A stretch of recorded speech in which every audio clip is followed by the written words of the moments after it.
Suasana pagi hari, seorang tukang sapu jalanan menemukan sebuah flash disk hitam yang terjatuh di jalan. Saat hendak mengembalikan flash disk yang ia temukan, ia justru dihina, bahkan dituduh pencuri oleh seorang CEO cantik.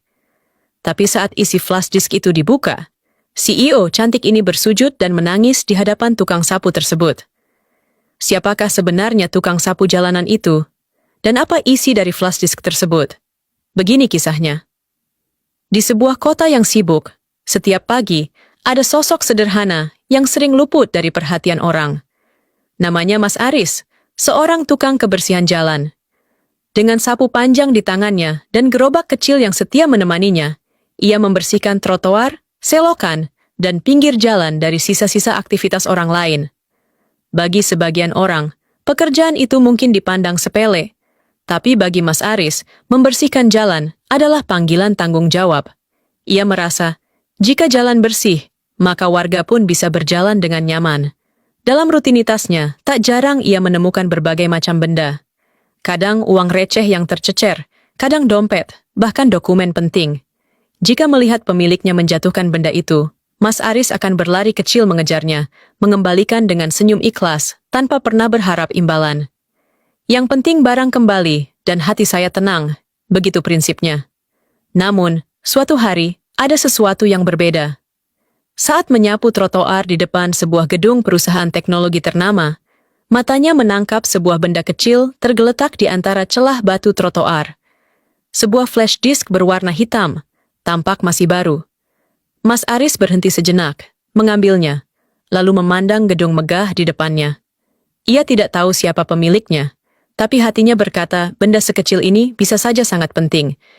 Maka ia pun memutuskan bahwa flash disk itu harus dikembalikan, entah pemiliknya orang kaya maupun orang susah.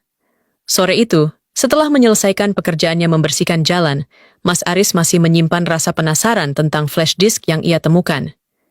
Ia tahu betul, benda sekecil itu bisa berisi sesuatu yang amat penting.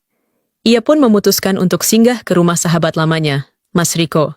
Kebetulan Mas Riko ada di rumah, sedang menikmati teh hangat di teras. "Rick, aku nemu flash disk depan kantor gede itu. Kira-kira boleh nggak aku numpang ngecek isinya? Takutnya barang penting, biar bisa aku balikin ke orangnya," kata Mas Aris dengan nada hati-hati. Mas Riko mengangguk, merasa penasaran juga. Mereka berdua masuk ke dalam rumah, menyalakan laptop sederhana milik Mas Riko, dan perlahan memasukkan flash disk itu ke port USB. Layar laptop pun mulai menampilkan folder-folder misterius, membuat mereka saling berpandangan, seolah tahu bahwa isi di dalamnya bukanlah hal biasa. Sementara itu, di gedung tinggi perusahaan teknologi, Mbak Sophie, sang CEO muda yang terkenal cantik dan ambisius, tengah duduk di kursi kerjanya yang megah. Tumpukan dokumen dan jadwal rapat menanti, namun pikirannya teralih pada satu hal, yaitu flash disk pribadinya. Saat tangannya meraba-raba laci meja untuk mengambilnya, wajahnya mendadak tegang. Ia pun coba mencari kertas yang tadi ia bawa. Mungkin saja tertinggal di tas. Namun setelah dicek berkali-kali, tetap saja flash disknya tidak ada. Flash disk itu hilang, entah kemana. Jantungnya berdegup cepat. Ia sadar, benda kecil itu menyimpan sesuatu yang tak boleh jatuh ke tangan orang lain. "Tidak, jangan sampai ada yang menemukannya," bisiknya panik. Di ruang tamu sederhana itu, layar laptop Mas Riko menampilkan deretan file dengan nama-nama asing. Mas Aris yang tak terbiasa dengan teknologi, hanya bisa menatap penuh rasa ingin tahu. "Coba buka salah satunya, Rick," ucapnya pelan. Saat sebuah file video diputar, keduanya terperangah. Di layar muncul seorang wanita cantik bersama seorang pria, dalam situasi yang sangat pribadi. Suara pria itu terdengar jelas, menyebut nama si wanita dengan mesra. "Mbak Sophie?"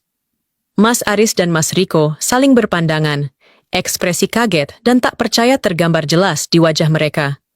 Selain video itu, ada pula dokumen-dokumen perusahaan yang tampak penting, penuh data dan catatan rahasia. Dari situ, Mas Aris mulai mengerti. Flash disk ini bukan sekadar benda kecil yang jatuh di jalan. Ini adalah sesuatu yang bisa mengguncang kehidupan seseorang, bahkan mungkin sebuah perusahaan besar. Dengan hati yang mantap, Mas Aris menepuk bahu sahabatnya. "Terima kasih, Rick. Aku harus segera kembalikan ini ke pemiliknya. Rasanya aku tahu siapa dia. Mas Riko hanya mengangguk, masih terheran-heran dengan apa yang baru mereka lihat. Keesokan harinya, Mas Aris berdiri di depan gedung perusahaan teknologi megah itu. Ia bertanya kepada beberapa karyawan yang keluar masuk, menanyakan siapa sebenarnya Mbak Sofi. Setelah berkeliling, akhirnya ia mendapatkan jawaban. Mbak Sofi adalah CEO perusahaan ini. Mas Aris pun menarik napas panjang. Ia sadar, sebentar lagi ia akan berhadapan dengan orang yang memiliki rahasia besar dalam genggamannya. Sore hari, setelah selesai menyapu jalan di sepanjang trotoar kota,